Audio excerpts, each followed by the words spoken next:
오늘 우리에게 주시는 하나님의 말씀 요한복음 9장 1절에서 12절까지 말씀입니다. 이제 9장 말씀을 함께 보도록 하겠습니다. 9장에는요 등장인물 한 명이 딱 등장합니다. 그게 누구냐면 바로 맹인입니다. 예수님과 제자들이 성전에서 나와서 이렇게 쭉 거닐다가 맹인을 발견하게 되죠. 그랬더니 제자들이 묻습니다. 주님, 이 사람은 누구의 죄 때문에 이렇게 앞을 보지 못하게 되었습니까? 그의 부모의 죄입니까? 아니면 그 자신의 죄입니까? 이 당시만 해도 죄는 유전된다. 혹은 이어받아서 꼭 심판받는다. 우리도 그런 말 있지 않습니까? 3대까지 뭐 벌을 받을 것이다. 뭐 이런 말 있지 않습니까? 그런 것처럼 이 당시에도 그런 게 있었던 모양입니다. 그러니까, 아이가 질병에 걸려서 태어나거나 아니면 큰 사건이 일어나면 그의 부모가 어떤 죄를 지었기 때문에 이렇게 자녀가 벌을 받는다, 이렇게 생각을 했었습니다. 자, 거기에 대해서 예수님은요, 이 맹인을 바라보면서 자신의 죄도 아니고 부모의 죄도 아니며 하나님께서 그를 통해서 하시고자 하는 일이 있기 때문에 그렇다라고 말씀하고 있습니다. 그러면 하나님께서 맹인을 통해서 하시고자 하는 일이 무엇이었을까요? 일단은 눈을 뜨는 거였겠죠. 그런데 그 눈을 뜸과 동시에 또 다른 것을 증명하시기 위해서 하나님은 이 맹인을 사용하고 있습니다. 그것이 무엇인지 말씀과 함께 풀어서 적용해 보았으면 좋겠습니다. 자, 4절 5절 말씀에 이렇게 말씀하고 있습니다. 예수님은요, 때가 아직 낮음에 나를 보내신 이의 일을 우리가 해야 하리라. 밤이 오리니 그때는 아무것도 할 수 없고 내가 세상에 있는 동안은 세상의 빛이로다 라고 말씀하고 있습니다. 낮에는 뭐 한다고 그랬습니까? 나를 보내신 이의 일들을 한다. 일들을 하죠. 자, 그것이 어떻게 나타나냐면 세상의 빛으로 나타난다라고 말씀하고 있습니다. 그럼 밤에는 어떻습니까? 밤에는 아무것도 할 수 없습니다. 그럼 밤은 언제일까요? 예수님께서 잡히시고 죽으시며 그 다음에 이 땅을 떠나갈 그때이죠. 왜냐하면 그때는 주님을 직접적으로 볼 수 있는 날이 아니기 때문입니다. 자, 이것을 설명하기 위해서 지금이 낮이며 세상의 빛이 되시는 분이 여기 있다라는 것을 나타내게 보이기 위해서 누굴 사용하시냐면 맹인을 사용하고 있다는 겁니다. 자, 예수님께서는 기적을 치유하시는데 어떤 사람을 말씀으로 치유하시고 어떤 사람은 손을 대서 치유하십니다. 그런데 오늘 9장 말씀에는 맹인을 치유하시는데 참 신기한 방법입니다. 침을 뱉어서 손으로 이제 진흙을 만들어 가지고 눈에 바릅니다. 그리고 눈에 발라서 야, 너 실로암이라는 곳에 가가지고 이제 씻으라, 이렇게 얘기를 한단 말이죠.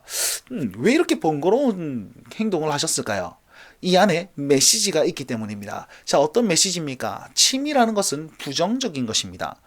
몸에서 나오는 그런 분비물, 타액 같은 것을 어떻게 보면 부정히 여기는 그런 구약적인 율법이 있습니다. 그러니까 침은 어떻게 보면 부정한 것이었습니다.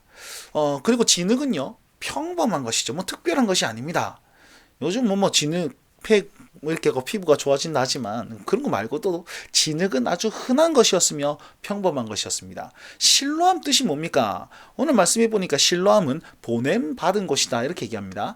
이 실로암 연못은요, 기혼샘이라는 곳이 있는데 기혼샘에서 나타나는 물을 쭉 받아서 물이 고여서 생긴 샘이 바로 실로암입니다. 그래서 받았다라는 뜻으로 이렇게 이름을 지었죠. 그러면 이것 가운데 메시지가 뭐냐? 숨은 메시지가, 부정한 것은 우리에게 어떻게 적용할 수 있습니까? 바로 죄를 상징하고 있습니다. 우리에게 모든 죄가 있습니다. 그것을 예수님께서는요, 지극히 평범한 것을 통해서 자기가 보낸 바다 이곳에 온 하나님의 아들이라는 사실을 나타내고 있습니다. 그 하나님의 아들이 지극히 평범한 것으로 가장 무거운 그 죄를 다 해결해 주시는 그런 분이다라는 사실을 알려주기 위해서 맹인을 사용하셨다는 겁니다.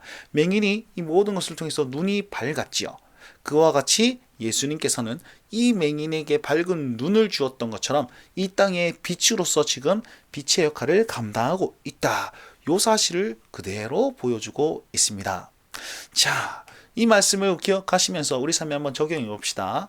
자, 예수님은 세상의 빛이십니다. 그리고 우리의 빛이시기도 합니다.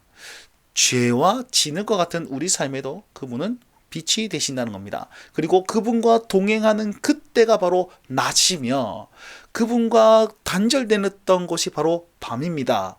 그러면 우리는 지금 낮으로 살고 있습니까? 밤으로 살고 있습니까?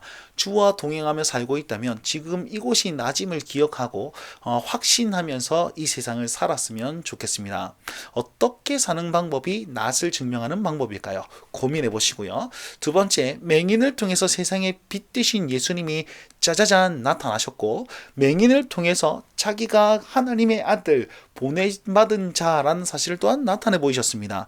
마찬가지로 맹인과 같은 우리의 연약한 저와 여러분들을 통해서 예수님께서 드러나실 수 있다는 것입니다. 그걸 바꾸어 말하면 이 땅에 저 당시 예수님이 계셨을 때는 예수님이 세상에 비치셨지만 지금은요, 예수님을 구주로 영접한 저와 여러분들이 바로 예수님을 증명하는 자이고 증거하는 자이자 그분 우리가 바로 세상의 빛으로 이곳에 있다는 것입니다. 자, 오늘 나의 삶 가운데 빛을 드러내야 될 때가 어디인지 고민해 보시면서 기도하는 마음으로 복음을 증거했으면 좋겠습니다. 복음을 부끄러워하지 않고 담대하게 전달할 수 있는 그런 모든 운동원들과 성도님들 되시길 바랍니다. 오늘도 주와 함께 동행하십시오. 날마다 주님과